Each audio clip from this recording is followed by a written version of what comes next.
North India style not വിതരണം. പാലക്കാട് ശോഭാ സുരേന്ദ്രനും കോൺഗ്രസിലെ കുറച്ച് കുട്ടികളും തമ്മിൽ ഒരിഞ്ഞ അടി. എല്ലാവരും കണ്ടിട്ടുണ്ടാവുമെന്ന് വിചാരിക്കുന്നു വീഡിയോ. അതുകൊണ്ട് വീഡിയോ ഒന്നും ഇട്ട് പ്ലേ ചെയ്തിട്ട് കാര്യമില്ല. ഞാൻ ചോദിക്കുന്നത്, ഇവിടെ എന്തെല്ലാം പോക്കുത്രങ്ങളാണ് നടക്കുന്ന ഓരോ ദിവസവും കഴിഞ്ഞു പോകണമെങ്കിൽ. ഇത് ഞാൻ മെന്നാന്നിട്ടൊരു വീഡിയോ കണ്ടവർക്കറിയാം.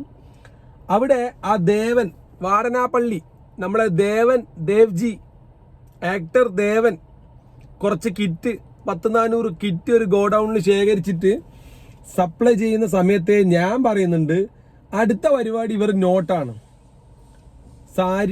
സാരിൻ്റെ ഉള്ളിൽ വെച്ചിട്ടാ അല്ലെങ്കിൽ എന്തെങ്കിലും ഒരു ഗിഫ്റ്റ് പോലെ ആക്കിയിട്ട് അതിൻ്റെ ഉള്ളിൽ നോട്ട് വെച്ചിട്ട് കൊടുക്കും. കാരണം നമ്മൾ കണ്ടിട്ടുണ്ടല്ലോ, നമ്മൾ വാർത്തകൾ കേട്ടിട്ടില്ലേ. ഇത് ഞാൻ പറയുന്നത് BJP കേരളത്തിൽ നടപ്പിലാക്കാൻ നോക്കുന്നത്, അവർക്ക് പറയാൻ രാഷ്ട്രീയമില്ല. അവർക്ക് പറയാൻ മുമ്പിൽ പിന്നെ വികസനം അല്ലെങ്കിൽ എന്തെങ്കിലും ഒരു കാര്യം കേന്ദ്രം ചെയ്തിട്ട് ഇവിടെ എത്തിച്ചതെന്ന് പറയാൻ അവർക്കില്ല. അവരെ കയ്യിലാകെ പറയാനുള്ളത് കുറച്ച് വർഗീയതയും കുറച്ച് കുഞ്ഞായ്മയും പിന്നെ ഈ പറഞ്ഞ പോലെ ഇഷ്ടംപോലെ അങ്ങൊന്ന് അംബാനിയുടെയും അദാനിയുടെയും ഒരുപാട് പൈസ ഇങ്ങനെ വന്ന് അടിയുന്നുണ്ടല്ലോ ഇടാ അല്ലേ. അപ്പോൾ ഈ പൈസ ഓരോരാൾക്കും 2000-3000 എത്രയാ വേണ്ടുന്നതെന്ന് വെച്ചാൽ മടക്കി ചുരുട്ടി കൊടുത്തിട്ട് പാക്കാക്കി അതിനെ വോട്ടാക്കി മാറ്റി നോട്ട് കാ വോട്ട്, വോട്ട് കാ നോട്ട്. ഇനി എല്ലാ ഹാഫ് ബോട്ടിൽ കാ ഫുൾ ബോട്ടിൽ വേണ്ട ആൾക്ക് അത്, സാരി വേണ്ട ആൾക്ക് സാരി, കിറ്റ് വേണ്ട ആൾക്ക് കിറ്റ്, പാത്രങ്ങൾ വേണ്ട ആൾക്ക് പാത്രങ്ങൾ. എങ്ങനെയെങ്കിലും ഇതൊരു ബിസിനസ്സാണ്. അതായത് നമ്മൾ ഒരുപാട് ഇൻവെസ്റ്റ്മെന്റ് ചെയ്യുന്നൊരു ബിസിനസ്സാണിത്. കാരണം ഒരുപാട് ലാഭമുള്ള ഫീൽഡാണല്ലോ. ഒന്ന് അങ്ങ് കിട്ടിക്കഴിഞ്ഞാൽ, ഒന്ന് കയറിക്കഴിഞ്ഞാൽ പിന്നെ ഒരുപാട് നമുക്ക് ഉണ്ടാക്കാമല്ലോ അല്ലേ. അപ്പോൾ നമുക്ക് വിഷയത്തിലേക്ക് വരാം. അപ്പോൾ ഇന്ന് നടന്ന സംഭവം എന്താണെന്ന് വെച്ചാൽ, രാവിലെ ഇന്ന് മറ്റേ സ്ഥാനാർത്ഥികളെല്ലാം മറ്റേ ഒച്ചപ്പാടും ബഹളവും എല്ലാം കഴിഞ്ഞിട്ട് വളരെ നിശബ്ദ പ്രചരണമാണല്ലോ. അപ്പോൾ നമ്മുടെ സ്ഥാനാർത്ഥി ശോഭ ഓരോ വീടിങ്ങനെ കയറി ഇറങ്ങുന്നുണ്ട്. അപ്പോൾ അവരെ ഒരു സ്പൈ വർക്ക് പോലെ ബാക്കിലേക്ക് ഇവർ വന്നു. നമ്മുടെ ഈ കോൺഗ്രസ് പ്രവർത്തകർ ബാക്കിലേക്ക് ഇങ്ങനെ ഫോളോ ചെയ്തിട്ട് പോകുന്നുണ്ട്.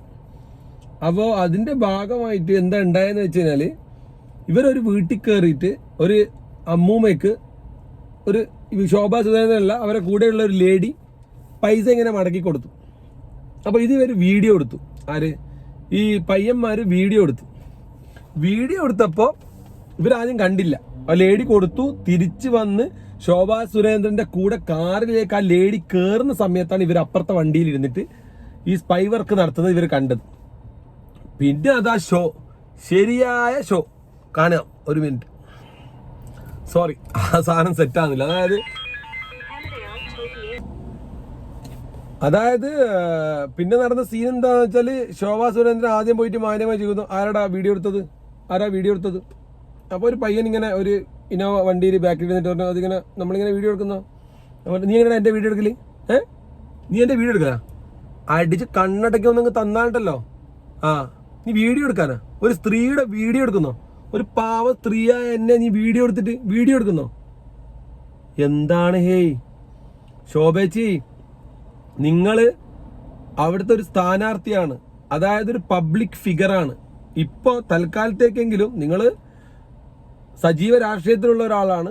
അതിനു പുറമെ ഇപ്പം നിങ്ങൾ ആ മണ്ഡലത്തിലെ സ്ഥാനാർത്ഥിയാണ്, മനസ്സിലായോ?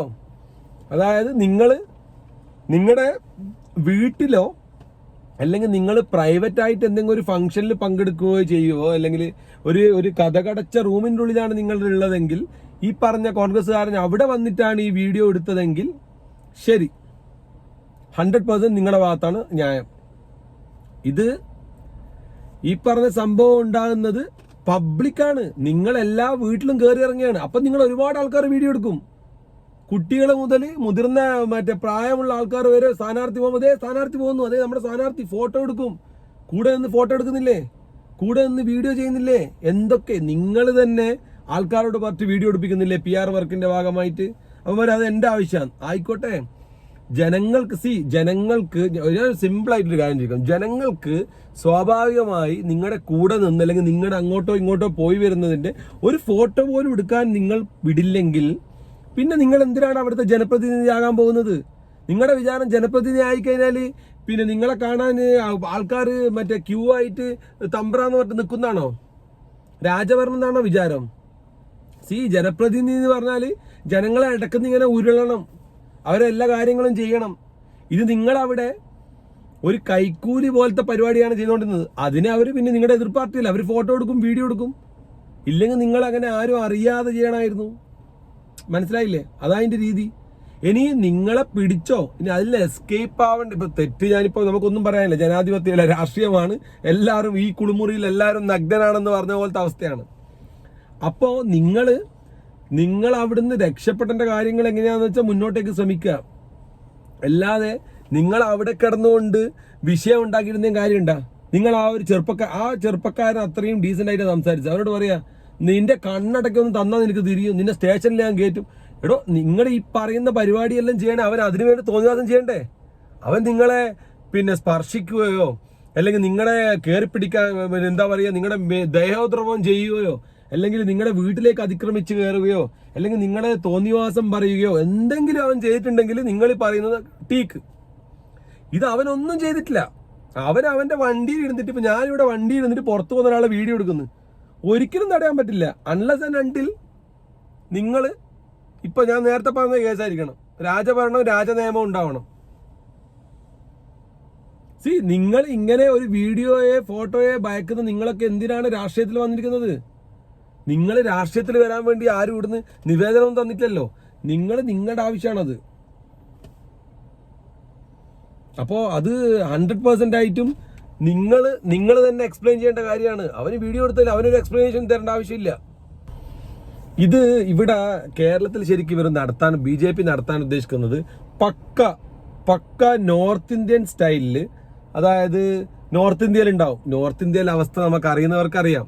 പാവങ്ങൾ 100 രൂപ കൊടുത്തവരെ വോട്ട് ചെയ്യും. അവർക്ക് അവരുടെ അത്രയും പരാധീനയും പട്ടിണിയും പരിവട്ടവും കൊണ്ട് അതാണ് ഇവർ മുതലെടുക്കുന്നത്. പക്ഷെ ഇത് കേരളമാണ്. ഹേയ്, ഇവിടെ നിങ്ങൾ മനസ്സിലാക്കേണ്ട ബേസിക്കലി വെറുതെ പൈസ കളയണ്ട.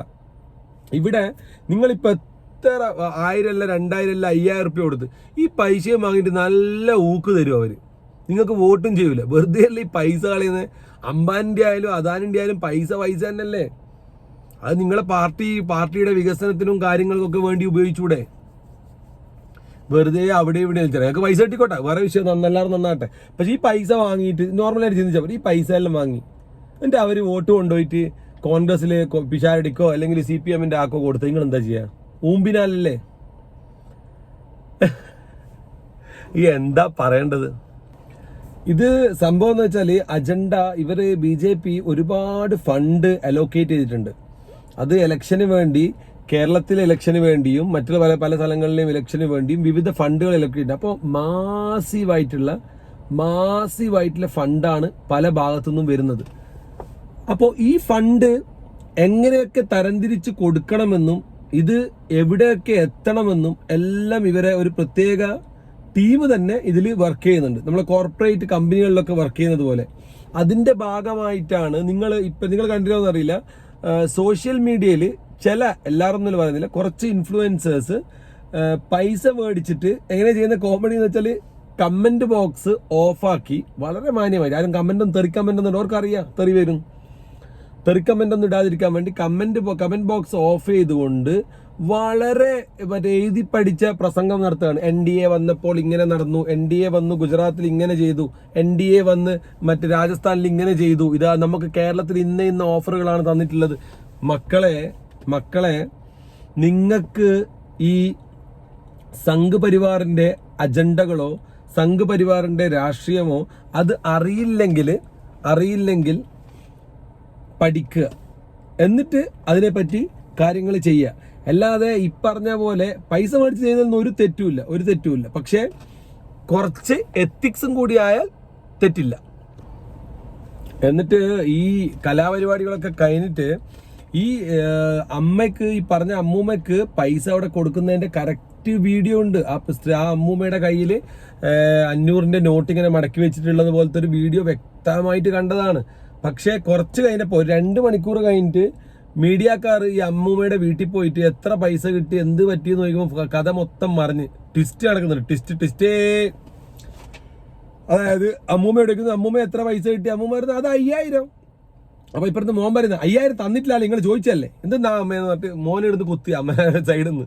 അപ്പൊ ആ പാവ അമ്മൂമ്മ പറയാ, അതെ ഇവിടെ വരുന്ന എല്ലാ സ്ഥാനാർത്ഥികളോടും ഞാൻ 5000 രൂപ വെച്ചിട്ട് ചോദിക്കൂ, കാരണം എനിക്ക് സുഖമില്ലാത്തതുകൊണ്ട് മരുന്ന് വാങ്ങാനാണ്. പാവം ആ അമ്മൂമ്മയൊന്നും ഇതിലേക്ക് വലിച്ചത് വളരെ അതിൻ്റെ ഒന്നും ആവശ്യമില്ല. അപ്പൊ ഈ മീഡിയക്കാരെ കൊണ്ട് ഗുണമുണ്ട് ദോഷമുണ്ട് എന്ന് പറഞ്ഞ പോലെ അവർക്ക് പൈസ കൊടുക്കുന്ന വീഡിയോ കിട്ടി, കാര്യങ്ങൾ അവിടെ തീർന്നു. പിന്നെ ഇവർക്ക് കുത്തിപ്പുണ്ണാക്കേണ്ട ആവശ്യമൊന്നുമില്ല. അവിടെ പോയി അമ്മൂമ്മയെ ബുദ്ധിമുട്ടിച്ച് പിന്നെ അമ്മൂമ്മയ്ക്ക് ഇവരെ ഈ BJP-ക്കാരുടെ പ്രഷർ വന്ന് അവർ മാറ്റി പ്രായമുള്ള ആളുകളെ ടെൻഷനാക്കി മാറ്റി പറയിപ്പിച്ച് ഇങ്ങനെയൊന്നും വഷളാക്കേണ്ട ആവശ്യമൊന്നുമില്ല. എനിക്ക് ഇന്നത്തെ വീഡിയോയിൽ നിന്ന് ഒരു വിഷമം വന്നത് എന്താണെന്ന് വെച്ചാൽ, സാധാരണ ഗതിയിൽ കേരളത്തിലെ BJP നേതാക്കളിൽ ഞാൻ ആകെ ഒരു വാല്യൂ കൊടുത്തിട്ടുള്ളത് തുറന്നു പറയാം ശോഭാ സുരേന്ദ്രനായിരുന്നു.